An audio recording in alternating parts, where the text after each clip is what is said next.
Bernstein out in Detroit.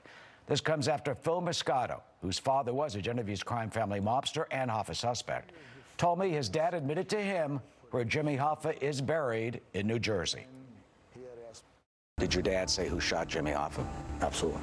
Was it Sal Pagoglio? Yes, it was. Sally Bugs? Yes, sir. Where is Jimmy Hoffa buried? I'm going to tell you where Jimmy Hoffa is buried.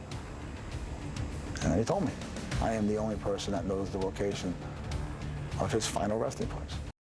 Well, his account that Hoffa's body was transported from Detroit after he was shot there is now corroborated by another person, Frank Coppola, who told us it was his father who buried Hoffa. Your father said Hoffa couldn't fit in the drum? Couldn't fit in the drum feet first. He couldn't get the legs to bend right. So he had to take him out and put him in head first. Yeah, and don't take this the wrong way, because I have a lot of respect for him. Yes. But what he said was they couldn't fit the fat little man in feet first. So with that information that we've revealed, what should authorities do next? Joining us is Alex Little, former federal prosecutor and partner at Burr and Foreman. He's in Nashville. And Bob Bianchi, former Morris County prosecutor, also a prosecutor in Hudson County, New Jersey, and criminal defense attorney. Bob, let me start with you because you're the New Jersey guy.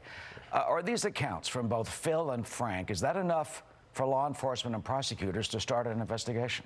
Eric, I've been working with you a little bit on this case, and I've reviewed the materials you sent, and let me just put it this way.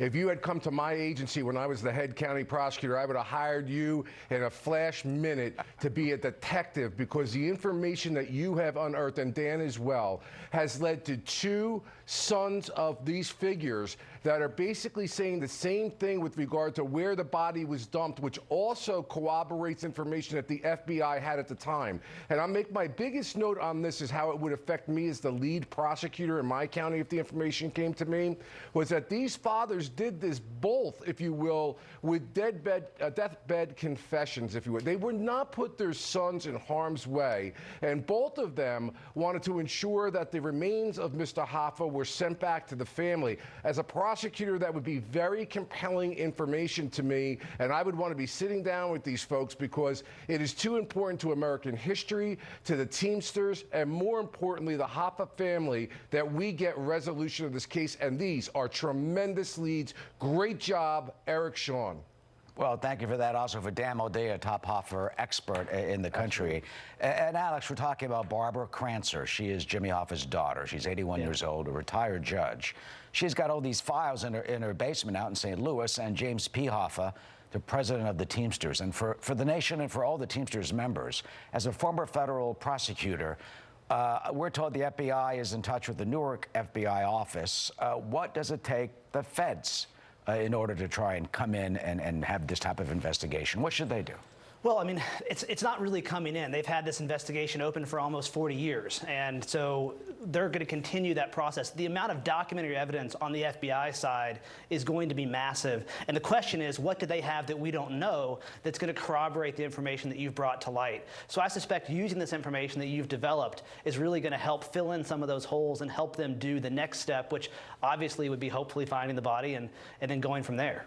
But then, Alex, I mean, is this hearsay? If someone says something and, sure, you know, tell me about the evidentiary rules so about...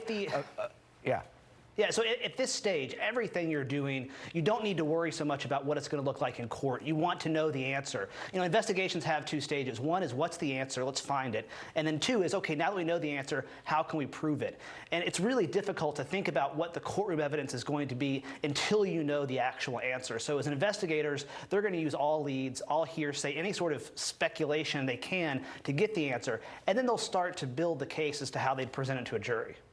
Well, that's a great point, Bob. The DOJ materials say that Sally Bugs Pagoglio is the one who shot Jimmy Hoffa, and he's dead. He was shot to death on Mulberry Street 3 years after Hoffa disappeared. So does that mean that the evidentiary rules, like hearsay, this sort of thing, are different?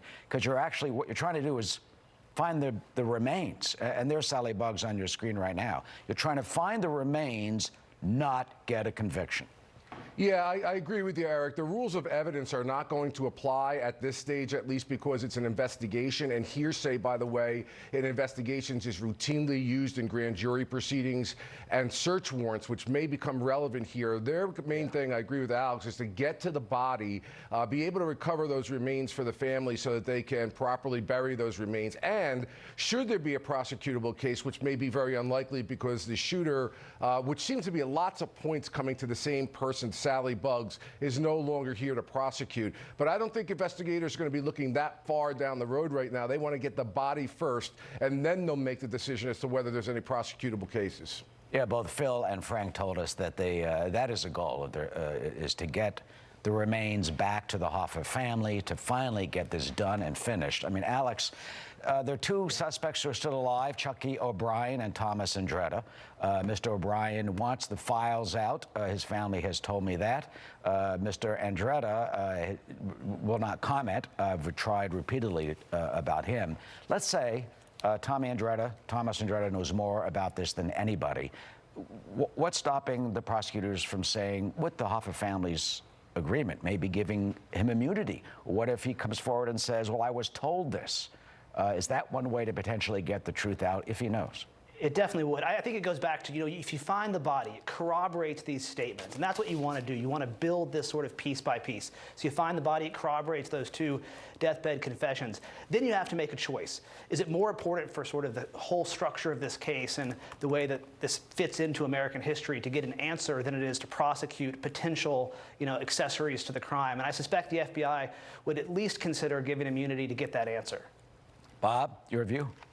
Yeah, no, I agree with that. Getting the body and the remains is a very, very important thing to the family here. If they had to give somebody immunity in order to be able to get them to testify before a grand jury and or to be able to include information in a search warrant to do a dig at the location where it is believed that the body is, then that's great. But let's not forget here, Eric, the breakthrough that you made in this is that these two very important witnesses, the sons of two fathers that are dying, basically give them corroborating information at the murder happened in Detroit, and the body was brought back here in New Jersey because Tony Pro, the noted mob figure, wanted to have his Jersey trophy. And even the FBI was making a dig at the Moscato dump site in Jersey City, where I used to be a former assistant prosecutor. So to me, when I became the head prosecutor, if this case came across my desk, I would immediately be contacting my law enforcement partners, in this particular case, the FBI, saying this information is too valuable to not go forward with it. Not to mention, they're willing to cooperate, and one is at least, maybe two, I believe one,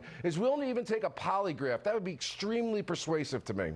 And they're both willing, and one has a sworn affidavit willing to go to authorities. They want to solve this case. They want to finally end it for the nation and for the Hoffa family. We can only hope that law enforcement can work and figure out some way to finally end this horrendous situation for Barbara Krancer and James P. Hoffa after all these years. I thank you both. And also, by the way, these are the files. See all these black marks? These are redactions that the government has 30 years ago. We've been calling for the files to be released because a lot of the answers are in here. Bob and Alex, thank you so much. Thank you. Of course. And you can watch, there's a movie about all this, or you can see the real thing right here. The people in places who say they know what happened to Jimmy Hoffa. It's our exclusive special tonight here in the Fox News Channel. The Real Search for James R. Hoffa.